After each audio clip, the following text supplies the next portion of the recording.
A decisão do ministro Luiz Edson Fachin do STF de anular as condenações do ex-presidente Lula gerou nova polarização no país sobre a questão de existir ou não prejuízo ao combate à corrupção. E agora aqui no Jornal da Manhã a gente conversa com o senador do Podemos do Paraná, Oriovisto Guimarães. Mais uma vez, senador, muito obrigado por estar aqui conosco na Jovem Pan. Bem-vindo. Muito bom dia, é um prazer estar na Jovem Pan com vocês. Muito obrigado. Senador, inclusive eu vi uma manifestação do senhor entre anteontem e ontem, criticando mais uma vez as decisões monocráticas do Supremo Tribunal Federal. Essa decisão gera aqui insegurança, não só uma insegurança jurídica, mas também política a partir de agora, na visão do senhor. Olha, é evidente que a maneira como o Supremo Tribunal Federal vem se comportando com suas decisões nos últimos anos, cria uma enorme insegurança jurídica no país. Essa não é a primeira vez. Observe a questão da prisão em segunda instância. Por muitos anos, fomos considerados que, se fosse condenado em segunda instância, deveria começar a cumprir a pena. Depois se mudou isso, dizendo que não deve, tem que esperar o trânsito em julgado. Então, uma hora é uma coisa, outra hora é outra. O Supremo muda como uma folha ao vento. Essa decisão de anular todo o julgamento do ex-presidente Lula é absurda. 5 anos se passaram, eles sabiam muito bem, podiam muito bem desde o início ter dito não é em Curitiba, é no Rio, ou é em São Paulo, ou é no Distrito Federal, e não disseram. Disseram para outros. Por exemplo, eu me lembro que o ex-ministro Paulo Bernardo, a ex-senadora Gleisi Hoffmann, que estava sendo processada pela 13ª Vara de Curitiba, simplesmente disseram, não é aí a vara, foram ser julgados em São Paulo. Por que não fizeram a mesma coisa com o presidente Lula? Porque achavam que a vara correta era a 13ª Vara de Curitiba. E por que mudam de opinião agora? Quer dizer, não dá para ter segurança, não é uma coisa séria, é uma coisa muito mais política do que jurídica. Senador, agora a pergunta de Brasília, José Maria Trindade.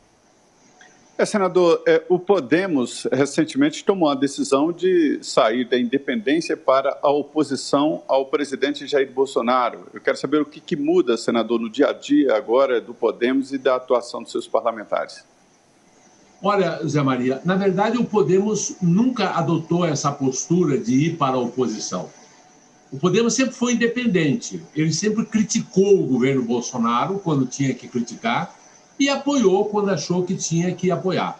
Acontece que, ultimamente, nessa questão da pandemia, o Bolsonaro fez tanta besteira, cometeu tantos erros, que, é claro, o Podemos mais criticou do que apoiou, porque está muito difícil de apoiar o presidente Bolsonaro.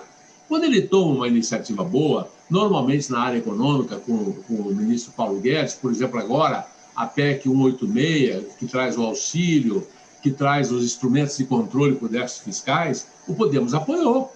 Essa é uma medida boa.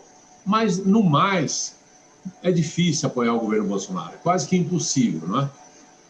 Rodrigo o fato do Lula agora estar no jogo político, para nós também não muda muita coisa. Apenas temos que alertar o Brasil que não podemos ficar entre duas opções do passado.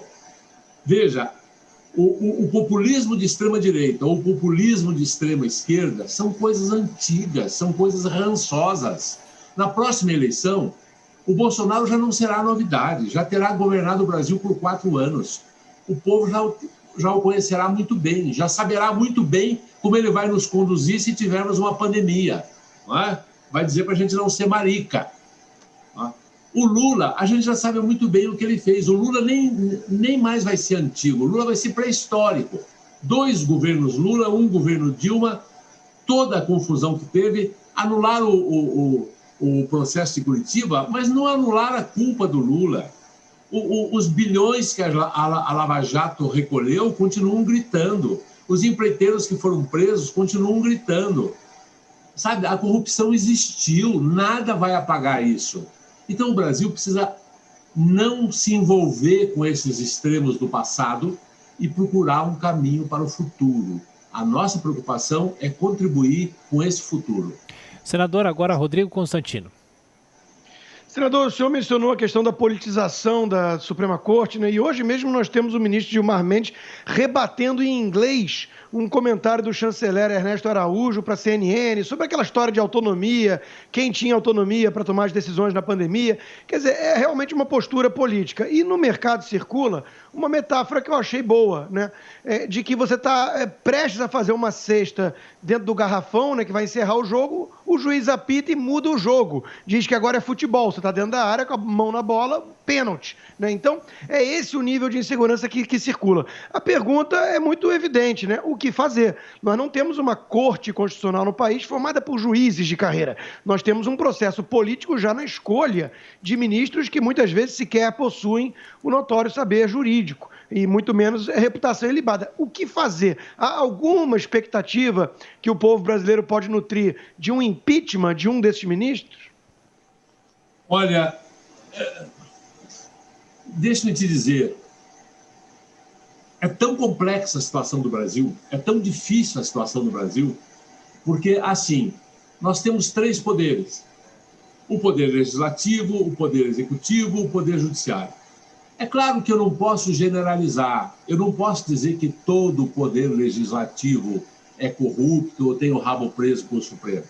Eu não posso generalizar e dizer que todo o poder judiciário é corrupto ou tem o rabo preso com o poder legislativo. Não, não posso. Mas eu quero me referir especificamente a alguns membros do poder legislativo, e que não são poucos, e alguns ministros do Supremo Tribunal Federal, e tiro disso todo o juiz de primeira instância, tiro disso as outras instâncias. Me refiro especificamente ao Supremo. Hoje há um jogo terrível. Você tem membros do Senado e da Câmara dos Deputados sendo processados no Supremo Tribunal em função do foro privilegiado, que é um absurdo, que deveria acabar. A primeira preocupação nossa para quebrar isso tudo era acabar com o foro privilegiado. A hora que você acabar com o foro privilegiado, o protagonismo do Supremo Tribunal Federal nas questões políticas desaparece. Porque hoje, com o foro privilegiado, todos os deputados ou senadores que são corruptos, ou enfim, ou que não são, enfim, que tenham um processo, seja ele qual for, acabam no Supremo. Isso dá ao Supremo um poder sobre o legislativo. É preciso tirar esse poder do Supremo. Quando nós tirarmos esse poder do Supremo, porque hoje fica assim, o senador diz, eu não faço impeachment de nenhum ministro, e os ministros do Supremo dizem, nós não vamos julgar nenhum processo de membros do Poder Legislativo. Fica uma troca de favores, uma coisa horrorosa. É preciso quebrar o foro privilegiado. A hora que quebrar o foro privilegiado, que é um absurdo, que está lá para ser votado na Câmara fazem anos, o Rodrigo Maia nunca votou, foi aprovado no Senado, mas a Câmara não anda. A hora que quebrar isso, as coisas começam a mudar, aí você vai ter, sim, impeachment de ministro, aí você vai ter, sim, mudanças na Constituição para alterar a própria composição desse Supremo, para dar prazo de validade para eles terem o seu mandato e não essa coisa eterna que está aí. Tudo começa com a quebra do foro privilegiado. A população deveria se mobilizar para esse fim. E, senador, a decisão de Fachin ainda pode ser revertida? Qual é a situação nesse momento? O senhor acredita nessa possibilidade? Acha que o ex-presidente Lula possa voltar a ser preso? Olha, se há alguma coisa que é imprevisível, é a nossa justiça, né? É o nosso Supremo, com as suas decisões políticas. Eu não ouso fazer uma previsão do que vai acontecer, porque tudo pode acontecer, depende dos ventos políticos, depende até da reação da população. Ontem, por exemplo, aqui em Curitiba, nós tivemos um buzinaço enorme na frente da casa do ministro Fachin. Quer dizer, essa pressão popular, se tomar vulto, é possível até que o Supremo volte atrás. Já voltou outras vezes, porque ele funciona como um tribunal político e não como um tribunal realmente com base em regras, em leis, e de uma forma clara, né? Então, eu não sei fazer essa previsão. Mas o fato é, o presidente Lula não foi absolvido. O que o Fachin fez foi pegar um detalhe técnico, que eu acho uma desculpa esfarrapada, e dizer, não, olha, a vara correta não era essa, começa tudo de novo, mas tem que ser em Brasília. Ora, pelo amor de Deus, né? Parece coisa... Não sei nem o que dizer sobre isso. Se voltar para Brasília, o que vai acontecer é que não haverá tempo mais desse processo correr. E a maioria dos crimes a eles imputados serão anulados por decurso de prazo, né? Vão caducar, como se diz. Essa é a tendência. Agora, uma posição muito interessante ficou o Cássio Nunes, né? Ficou com o Sérgio Moro no bolso. Porque na segunda turma tem 2 votos para condenar o Moro por suspeição e 2 votos para absolver. Aí o Cássio Nunes, que foi nomeado por quem? Por quem? Pelo senhor Bolsonaro, disse, não, eu quero pedir vistas. E ele não tem prazo para devolver essas vistas. Então, literalmente, hoje, Sérgio Moro está no bolso do Cássio Nunes, que, por sua vez, está no bolso do presidente Bolsonaro. Senador Oriovisto Guimarães, do Podemos do Paraná, mais uma vez, muito obrigado pela atenção, pela gentileza, por atender a Jovem Pan. Até a próxima. Até a próxima, muito obrigado a vocês.